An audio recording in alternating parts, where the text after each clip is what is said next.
சுரேஷ் ரெய்னா 2026 ஐபிஎல்லேருந்து நம்ம சிஎஸ்கேவன் பேட்டிங் கோச்சாக செயல்பட போகிறாரு அப்படின்னு ஒரு கன்ஃபார்மான அப்டேட் வந்து கிடச்சிருக்கு.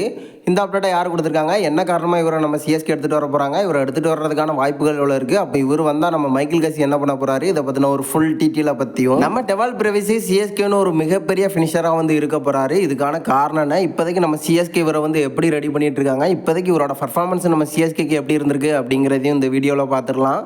அதுக்கு முன்னாடி சேனலுக்கு புதுசாக இருந்தீங்கன்னா சப்ஸ்கிரைப் பண்ணிக்காங்க. இந்த வீடியோக்கு ஒரு லைக் கொடுக்கலாம், லைக்கை கொடுத்துருங்க. ஃபர்ஸ்ட் நம்ம டெவால் பிரேவிஸை பார்த்துடலாம். நம்ம சிஎஸ்கே எடுத்துகிட்டு வந்த வீரர்களே ஒரு தரமான வீரர் அப்படின்னா அது நம்ம டெவால் பிரேவிஸ். எல்லாருமே வந்து அதை சொல்லி ஆவாங்க.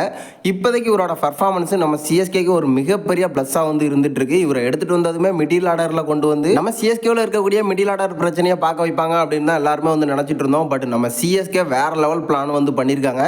இவரை ஒரு மிகப்பெரிய ஃபினிஷராக நம்ம சிஎஸ்கே வந்து யூஸ் பண்ண போகிறாங்களாம். அதுக்கான பயிற்சியில் தான் இப்போ நம்ம சிஎஸ்கே வந்து ஈடுபட ஆரம்பிச்சிருக்காங்க. ஸோ ஆல்ரெடி வந்து பார்த்துருக்கோம், நம்ம தலதுணி வந்து ஃபினிஷிங்கில் இருந்தார், இப்போ சரியாக வந்து இல்லை. ஸோ இதன் காரணமாக நம்ம டெவால் பிரேவிஸை ஃபினிஷிங் ரோலில் வந்து வச்சிருக்காங்க. ஆல்ரெடி பார்த்துருந்தோம், கடைசியாக ஜிடிக்கு எதிராக ஒரு அதிரடியான அரசதத்தை வந்து கடந்திருந்தார் ஒரு ஃபினிஷிங் ரோலில். நம்ம சிஎஸ்கே ஒரு மிகப்பெரிய ஃபினிஷராக வந்து யூஸ் பண்ண போகிறாங்களாம். ஆல்ரெடி வந்து அதுக்கான பயிற்சியிலே நம்ம சிஎஸ்கே வந்து வெற்றி அடைஞ்சிருக்காங்க அப்படிங்கிற மாதிரி வந்து சொல்லப்பட்டிருக்கு. ஸோ டெவால் பிரேவிஸ் சிஎஸ்கேன்னு ஒரு மிகப்பெரிய ஃபினிஷராக வந்து இருக்க போகிறாரு. இனிமேல் நடக்க போகிற மேட்ச்சில் கன்ஃபார்மாக வந்து இருப்பார். ஸோ எனக்கு தெரிஞ்சு 2026 ஐபிஎல்லையும் ஒரு தரமான சம்பவத்தை நம்ம சிஎஸ்கேக்காக வந்து பண்ண போகிறாரு. சிஎஸ்கே கன்ஃபார்மாக இவரை வந்து ரீட்டர்ன் பண்ணிடுவாங்க. ஸோ எந்த ஒரு பிரச்சனையும் இல்லை. ஃபினிஷிங்லாம் நம்ம டெவால் பிரேவிஸ் கன்ஃபார்மாக வந்து ஒரு தரமான சம்பவத்தை பண்ணுவார் அப்படின்னு தான் நான் நினைக்கிறேன். அடுத்து நம்ம சுரேஷ் ரெய்னாவை பார்த்துடலாம். சிஎஸ்கேன்னு ஒரு மிகப்பெரிய பேட்டிங் கோச்சாக வர போகிறாரு. அதுக்கான சான்ஸ் நிறையா இருக்குது அப்படின்னு ரீசெண்டாக எக்கச்சக்கமான அப்டேட் வந்து போயிட்டுருக்கு.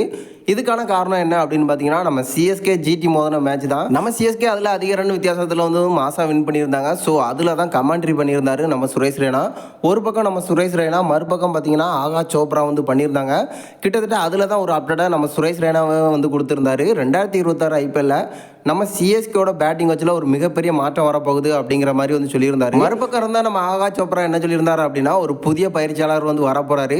அவர் கன்ஃபார்மாக சிஎஸ்கேக்கு ஒரு மிகப்பெரிய ப்ளஸ்ஸாக இருப்பார். அது மட்டும் இல்லை, அவரோட பேர் வந்து எஸ்ல தான் தொடங்கும் அப்படிங்கிற மாதிரி ஒரு அப்டேட்டை வந்து கொடுத்துருந்தாரு. உடனே நம்ம சுரேஷ் ரெய்னாவும் பதிலுக்கு வந்து சொல்லியிருந்தாரு, அதிரடியான அரசதத்தையும் வந்து கடந்திருக்காரு அப்படிங்கிற மாதிரி சிரிச்சுட்டே வந்து சொல்லியிருந்தாரு. ஸோ இப்போதைக்கு பார்த்தீங்கன்னா நம்ம சுரேஷ் ரெய்னா 2026 ஐபிஎல்ல நம்ம சிஎஸ்கேவன் பேட்டிங் கோச்சாக வரப்போகிறது கன்ஃபார்மாக இருக்குது அப்படின்னு நம்ம சிஎஸ்கே ஃபேன்ஸ் எல்லாருமே வந்து சொல்லிட்டு இருக்காங்க. நம்ம ரெய்னாவை சிஎஸ்கே அணியில் இல்லாமல் நிறைய பேர் வந்து மிஸ் பண்ணிட்டு இருக்காங்க. ஸோ எனக்கு தெரிஞ்சு கன்ஃபார்மாக பேட்டிங் கோச்சாக வர்றதுக்கான நிறைய வாய்ப்புகள் இருக்குது.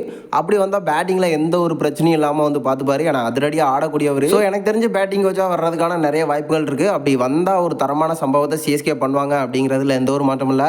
நீங்கள் என்ன நினைக்கிறீங்க, நம்ம சுரேஷ் ரெய்னா பேட்டிங் கோச்சாக வர்றதுக்கான வாய்ப்புகள் எவ்வளோ இருக்குது, நம்ம டெவால் பிரேவிஸ் சிஎஸ்கேன்னு ஒரு புதிய ஃபினிஷராக வந்தால் எப்படி இருக்கும் அப்படிங்கிறத மறக்காமல் நம்மளோட கமெண்ட் பாக்ஸில் தெரிவிச்சிருங்க.